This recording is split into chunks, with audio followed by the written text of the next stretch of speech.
Howdy, howdy, howdy, my name is Anashi Sasuke. Welcome back to Let's Read Problem Sleuth. So in the last episode, they killed one of Demon Head Mobster Kingpin's faces, and now there's another one, because that's totally how that works. Heads just rotate and have new faces. You've seen Nightmare Before Christmas, you know how it go. So, now he's got to do level 1000 running numbers, roll for dexterosity. There's more of them seizure-causing thingies. You roll 1000 loaded sugar cube dice to improve your fortune. They all come up in your favor. The fix is in, see? Jet streams of dextrose enter your mouth, treating your critical hypoglycemia. DMK is now completely cured of his diabetes. You will have to find another way of lowering his defenses. You'll have to worry about your own defenses too, for that matter. He's gearing up for another round of attack. Browsers, ask FPI to conjure up Schema Pumpkin. He is about to comply, but you tell him not to bother, considering one is available for a brief window of time at the strike of midnight on Halloween, October 31st, 2008, and also considering that a Schema Pumpkin has clearly been in plain view this whole time. It always has been. Stupid. Wonder what happened to the 4 warriors.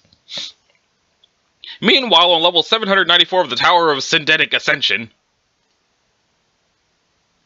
the 4 warriors valiantly melee their way through repulsive foes and onward to the top of the tower. They only have several thousand more levels to go. What pumpkin? This fucking pumpkin! Gambit Schema, Candy Corn Vampire! Oh hey, chapter 16. Using one of your trusty knives, you carve your favorite spook schematic into the pumpkin. Terrifying Gambit ethers flow from the supernatural gourd and permeate your artifice ambient. You undergo an incredible transformation. The spook schematic for the Candy Corn Vampire is complete! Candy Corn Vampire! Gambit Schema, Tootsie Roll Frankenstein. On another part of the same pumpkin, you carve the spook schematic for the Tootsie Roll Frankenstein. Frankenstein! Dun dun dun dun! Gambit Schema, Gummy Worm Zombie. That's a nice carving into a pumpkin. Gummy Worm Zombie. Duh!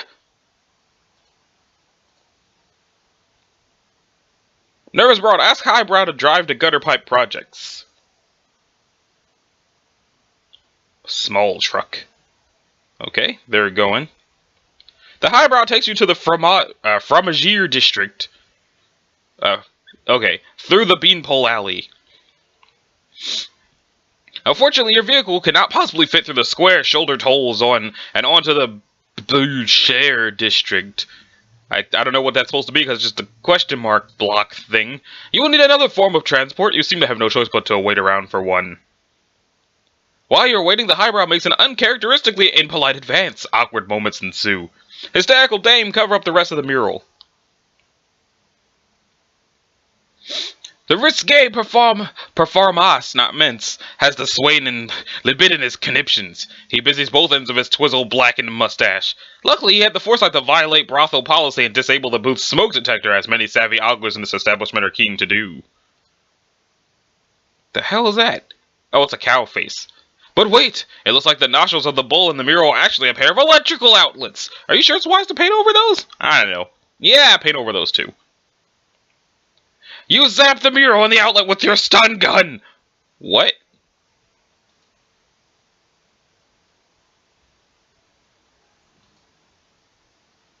The outlets are fried. The Windows coin-op device shorts out. Pose as a team, cause shit is more real than ever. You copy and paste your previous poses into a new document in a lazy yet very hard-boiled manner, and rapidly animate the new background colors. You're quite sure that shit has never been this real and probably never will be again. Fiesta Ace Dick thinks this Halloween costume stuff is seriously ridiculous bullshit. He decides to go downstairs and mess up MK's fort. He's not sure why no one ever thought to do that. Still trapped on top of DMK's hat, Ace Dick feels left out of the cool Gambit Schema action. He doesn't care how real shit just got. This is just complete and total bullshit. Death shows up with the game of life. The irony of it is lost upon your stout imagination. He says nothing fancy, no dueling swords or dueling for souls or anything. You know, just to pass the time if you're down with that. Meanwhile, past future Pickle Inspector continues to operate the Pop-O-Matic bubble, still attempting to get the sugar cubes to roll in his favor. Demon Head Mobster Kingpin, level 20 Thorn Coddle, Snuggle Barb Prickle Poke. He lets loose a writhing bewilderment of ill-mannered flagella. Auto parry. Promisu takes advantage of his heightened vampire speed. You can't coddle what you can't catch. The slower members of your party are less fortunate. Your flicker attributes wane only slightly, though, on account of your respectively monstrous constitutions. Monstertutions. All three of your ripeness attributes decrement by the same degree as your schema home gradually becomes a little less fresh with each passing minute. When either of these two attributes reaches 0, your Gambit schema upgrade will expire. God Picklehead fondly regard crenellation. It's quite exquisite. You fondly regard it for hours. Summon Mo. What the heck? You call forth the blistering white hot fury that is Mo. What is Mo? Furman Productions?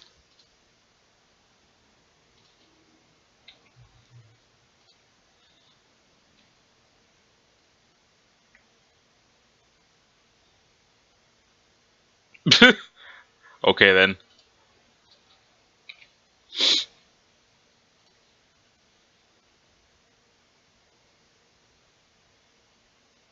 Unsummon Mo.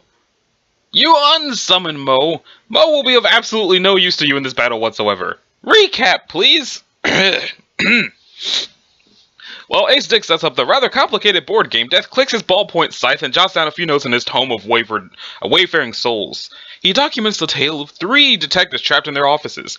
In the due course of time, they escape from their offices, only to discover they're still trapped in what could only loosely be considered a larger office building, held hostage by an unscrupulous mob boss named Mobster Kingpin.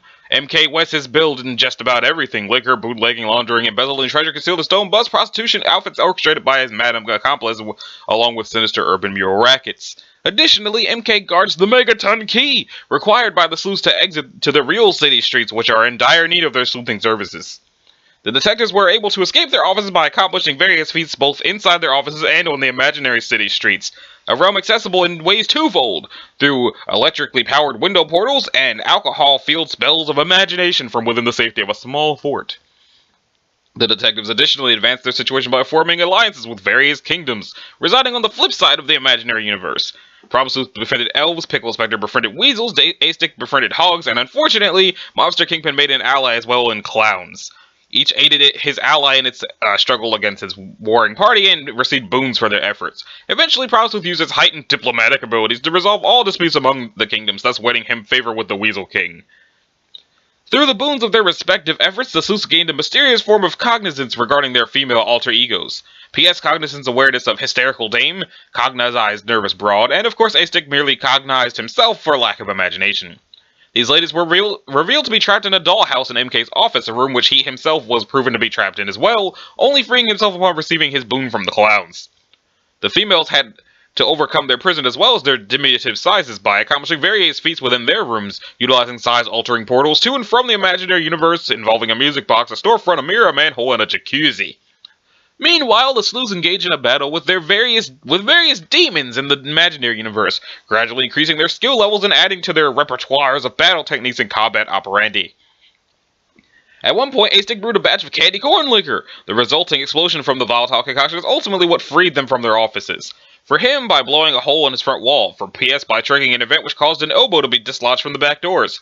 Later, Pickle Inspector drank the candy corn liquor to max out his imagination gauge, giving him tremendous powers in the imaginary universe. His powers led to these consequences, splitting himself into 8 clones. One of these clones turned into a monster, which killed most of the rest of them, and then was shot by one which summoned a candy mecha, and then later killed by the female AD in the dollhouse. One rising into the sky, becoming Godhead Pickle Inspector. One using abstracted thought, allowing the real PI to function in reality while the imaginary ones remain. The final remaining in one temporal replic simile, splitting himself in 2, one disappearing into the past and the other into the future. Also, meanwhile, Ace Dick, the original one, found the control room containing a complicated puzzle and code machine. First, he tried jumping out of his sideways window, fell through the imaginary universe sideways, and died. And taking a step back, he used the code machine to skip ahead to a point in the game where the complicated puzzle was solved. It was later determined that past Pickle Inspector, who went back in time to solve this puzzle and then died. Upon solving the puzzle, a hatch opened, allowing him to travel to the imaginary universe to collect his boon from the hogs. A little later, Sleuth found the control room too. He used the code machine to return to an earlier state in the game, to the moment before Ace-Dick jumped out of the storefront, the sideways window. This time, Ace-Dick was able to jump into the storefront before falling to his death. He emerged from hysterical Dane's music box, causing him to be very small. He eventually came to be normal size by using the various size-altering portals. This is how there came to be 3 Ace-Dicks. Furthermore, by this point, there were 2 Pickle Inspectors, the original real one and a superpowered imaginary form of the future Pickle Inspector.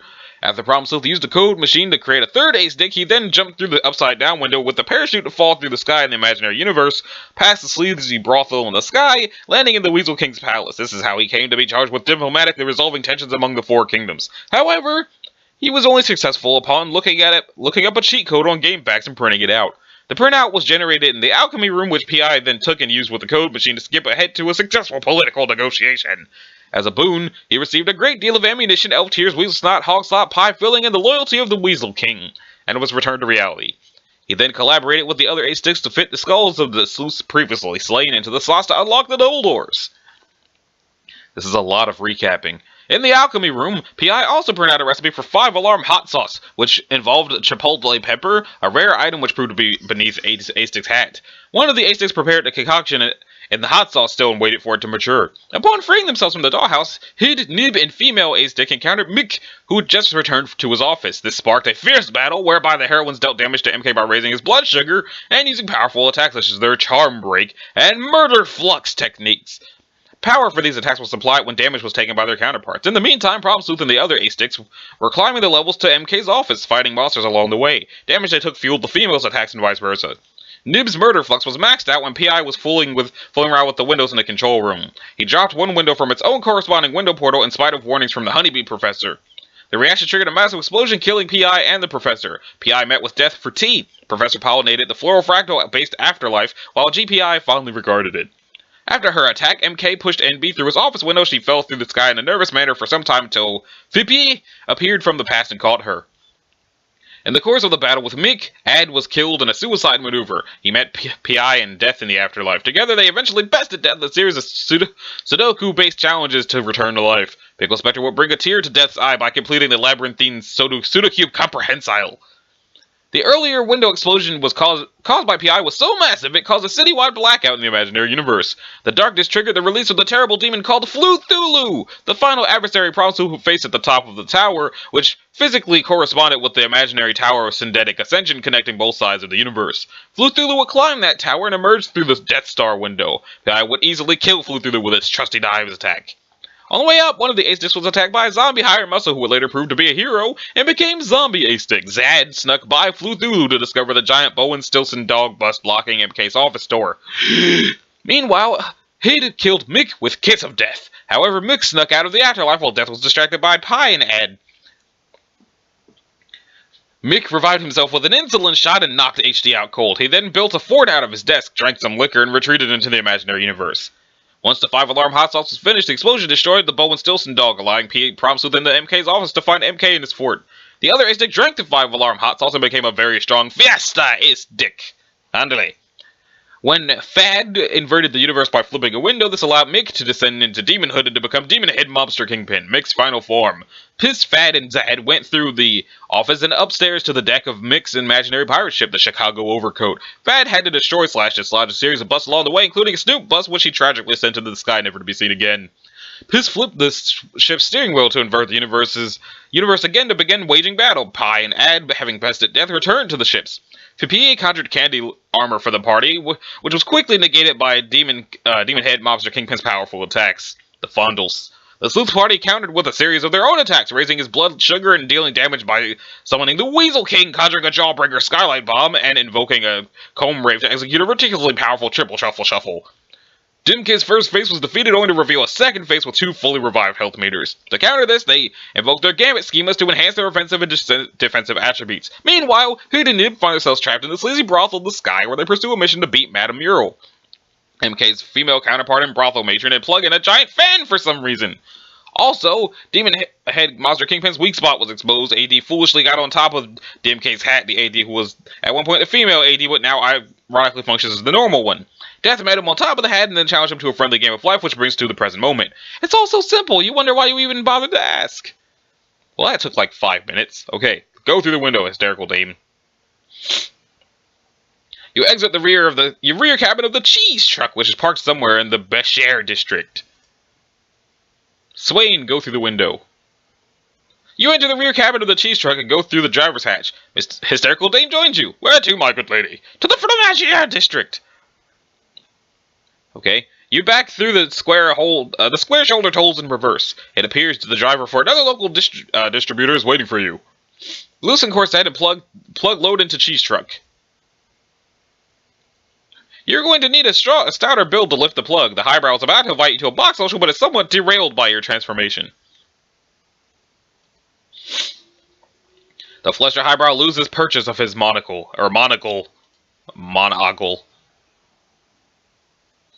You feed the plug through the truck's cabin square window, but it can go no further. It seems there's not enough slack in the cord. The rest of it must be bunched up and stuck outside the brothel. Head back to the Boucher district. You tell the swain to step on it. The cord is dragged further, creating additional slack. Let's see. What the heck is that? You thread the cord through the ham needle, one of the city's most famous landmarks. You pause nearby a ham truck, and it appears some fellow standing on top of his cabin, peering through his fancy opera binoculars to get a better look at something astounding he may have seen in the sky. Double back through the tolls. You head back to the Fromagère district. You think the cord now has more than enough slack for the rest of its journey. Plug through the wide window. You enter the last booth exiting the cabin of the ham truck, flattening out the proportions of you and the plug. The plug is now returned to its original proportions. A stick begin playing life. What? Because there aren't nearly enough side plots going on, you think it's time you got started with this epic duel on top of a large hat. The game of life is set up. You and Death enter the game. After divvying up your starting cash, you choose the appropriate game pieces. Death uses his adding sites to make careful calculations on how to utilize his funds. He considers a variety of college brochures to determine where he should begin his education. Life is very serious business, and Death doesn't take it lightly. A stick grabs Death's cash and runs. You and Death fit into the peg slots of your game pieces. Death is in hot pursuit, taking shots at you with his anti-tank rocket scythe. This is extremely silly, but it's also incredibly serious business. Fiesta A-Stick ride MK's fort like a mechanical bull. Yeehaw! Oh, shit. 4 heroes ascend to battle Dimke. The gallant heroes, locked in epic combat with the vile demon lout, Ogulg Merlubit, Prince of the Candy Bean Warlocks. They have reached level 33,333 of the tower, which means they are almost halfway to the top. Almost there. Combat Operandi Clown Storm. The Clown Pontificate is summoned and wields his legendary hamper of the Jaded Fool's Ennui. Oh.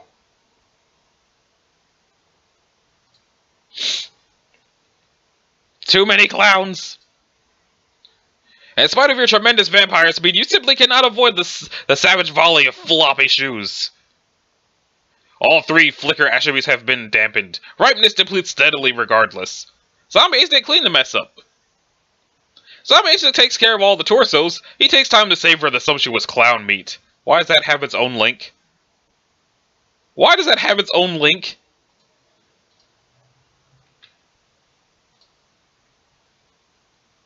AndrewHussey.com whistle site preview GIF.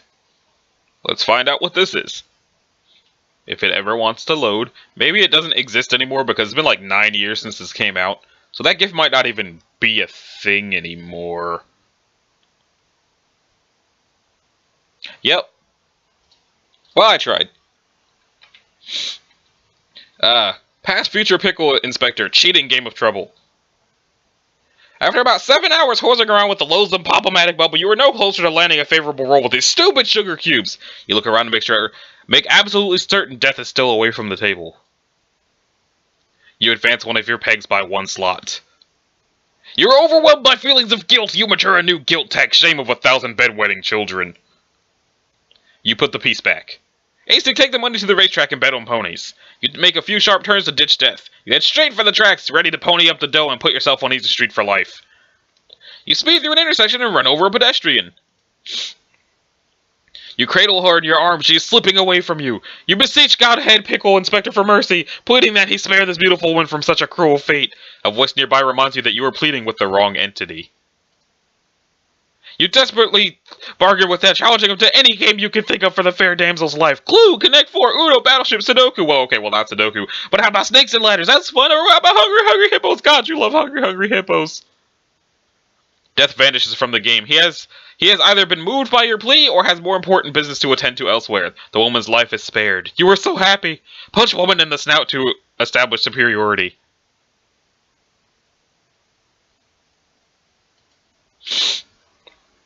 Your superiority has been clearly established. Some bystanders admire your manly initiative. He marries wife Hurst.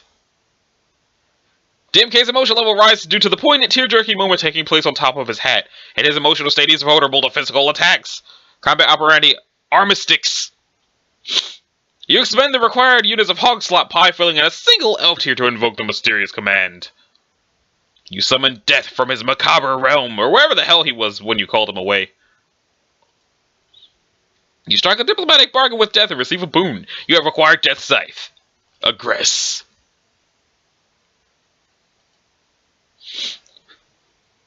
Okay. Is it Fort Scythe? I saw a trombone Scythe. Okay. Fiesta Ace-Dick beat the crap out of MK. You stand up to box MK's ear, but it seems he's fled the office. He deposits an ornate Persian rug over the trapdoor, then retreats down the stairs. Let's see. You fall right into his trap and slide down the dumbwaiter shaft into the backroom of your office. And what's he doing? He enters his speakeasy and relodges the elbow between the doors. You're a little irked that someone would tamper with your carefully thought out security measures. Also, you wonder what the fuck happened to your beautiful bust. Keep aggressing. Rocket launcher Scythe. Bowen Stilson dog Scythe. Bust into the still room like Kool-Aid Man. Oh yeah!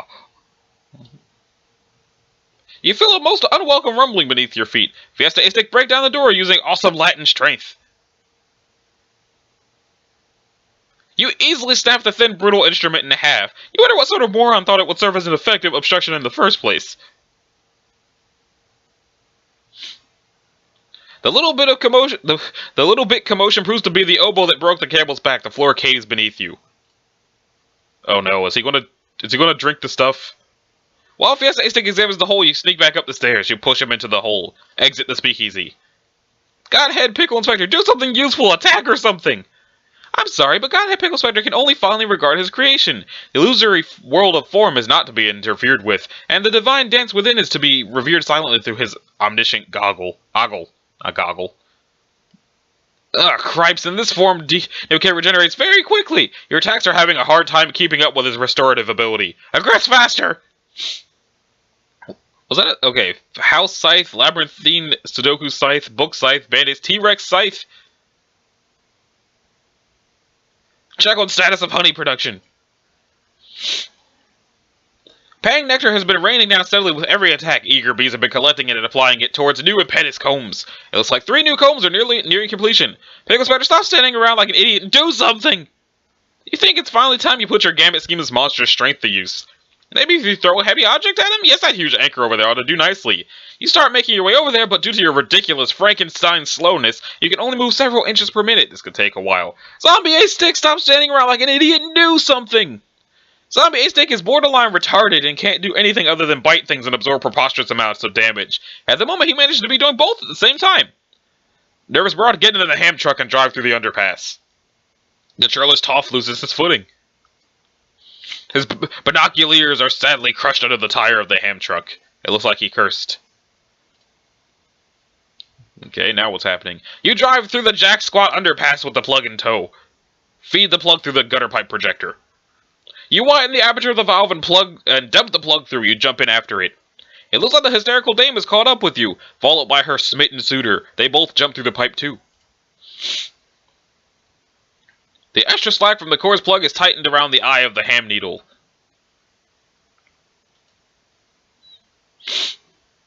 The plug is projected at a high velocity into the moving picture screen now at a reasonable scale. Nervous Broad, hysterical dame, and the swain are all projected as well.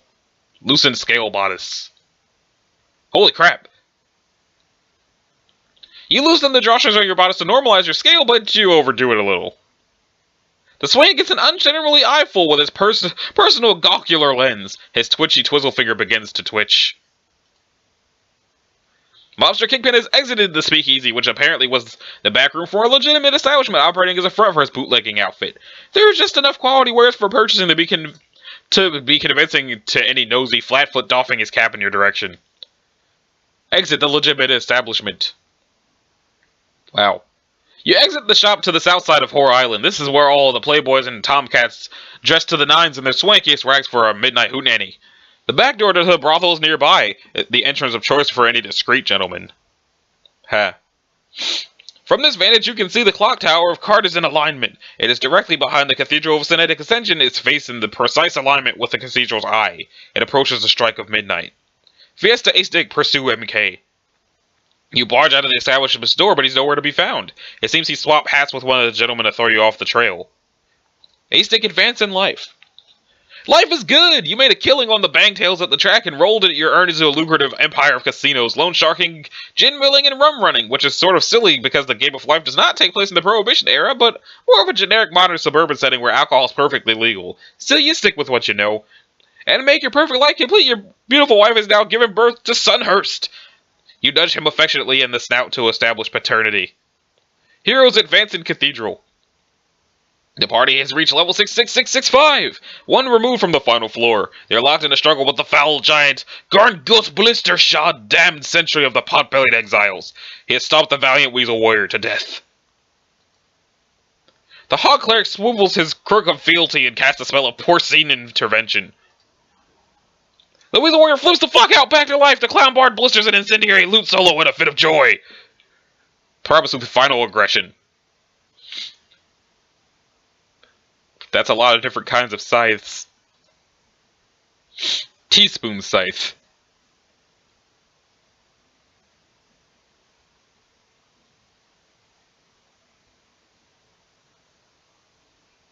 Why did he do that? Oh.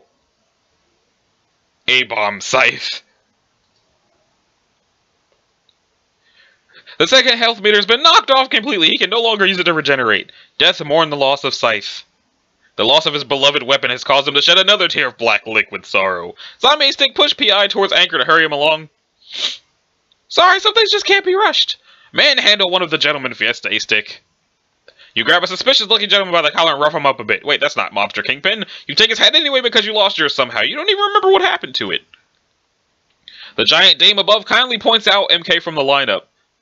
Throw down your hat in disgust. No good stinking dames. You can't trust him, I tells ya. So I click the next button. Okay. He takes his hat back and flees into the brothel. Hysterical dame tightens strings on bodice. You return to normal scale. Unplug the projector and plug in the fan. You couldn't possibly be that stupid, could you? Bring plug through the mouse hole. Oh right, that would cut the plug, wouldn't it? You feed the plug through the hole and sneak by The outlet is really high up. Only someone with a tremendous tallness attribute could reach it. Tighten your corset like you've never tightened before. You yank the strings on your aspect corset as hard as you can. Your dimensions elongate considerably. You lift the plug to the outlet. Even though you're weaker with these proportions, you have no problem lifting the plug because it's very light when it is small. Sort of like how an ant can lift 50 times its own weight due to its scale. You feel it is incredibly important to the events of this adventure that the events in this adventure maintain strict adherence to the laws of physics, because it would just be so stupid if there were any inconsistencies.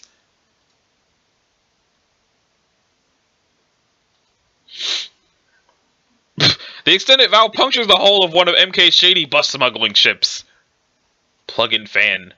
You have successfully plugged in the fan. However, the outlet is not receiving power. The line runs from the chimney, controlled by a switch in the dollhouse's attic. What? Enter MM Studio. You barge in. The madam is enraged by your presence. The drawstrings on her corset snap back due to extreme tension. She falls on the table. There goes that. Yeah, they're gone. Enter the theater. And you hurry to escape the awful red menace that is Fiesta A-Stick. You don't notice a small man on the floor with an eyepiece. You squash him like a bug. There goes that guy. You hide in the brothel lobby. Fiesta A-Stick follow MK. You enter the empty theater. It's totally quiet in here. It's likely no one has been in here for hours. There's a motion picture playing on the screen. You love motion pictures. You decide to take a seat. The burlesque cinema makes you a little hot under the collar, even considering your already innately spicy disposition. Yes, you do believe you can make out a bare ankle or two. Still, the picture seems awfully small. You obtain a personal gawkular lens next to the small man's body on the floor. It will surely enhance your viewing pleasure. Oh yes, now that's the ticket. This is just complete horseshit. MK sneaks up behind you and slaps you on the back of the head. Okay, feature Pickle Spectre. Play a haunting tuba refrain to raise his emotions. You conjure a tuba and prepare to blow a soulful, brooding melody through the substantial horn's brassy girth. Battle technique, Vexatious Glower.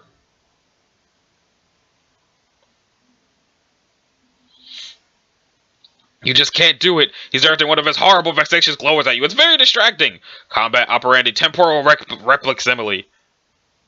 You split in two and narrowly avoid the attack. One copy vanishes into the future, the other into the past. He turns his glower on Problem Sleuth. He catches you way off guard. Even your vampire fastness is no match for it. The flicker attribute of your Artifice Ambient has been completely snuffed out. The Share Ripeness attribute has been depleted by half. Your Schema Pumpkin is starting to show its age. You should probably take it off the porch soon. It's late November after all. Problem Sleuth's Gambit Schema has expired. Meanwhile, Death and Zombie A-Stick both try to help coax Pickle Inspector towards the anchor, but to no avail. Slow and steady wins the race. Nervous Broad enter the dollhouse. You enter the foyer of the dollhouse. To progress to the attic, you will need to unlock the door blocking the stairs. It is covered with a number of colored padlocks. The locks do not appear to have any keyholes. There are two other doors, one to the pantry and another to the studio. Off to the side is another lovely corset, clearly meant for a woman of generous carriage. Enter the studio door. You re-enter Madame Miro's studio at normal scale. Aggress! Okay, past feature Pickle Inspector, join battle. Which battle? You think it's pretty clear Death is abandoned your friendly game for good. You don't want to leave a mess, so you neatly put the game back in its box. Meanwhile, you sense your temporal counterpart has finally split in two, sending one into the past, you, and the other to the future. You may finally join the battle, keeping the confusion to a minimum. Okay. Alright. Hysterical Dame and Nervous Broad, dual aggression, striptease. Oh god.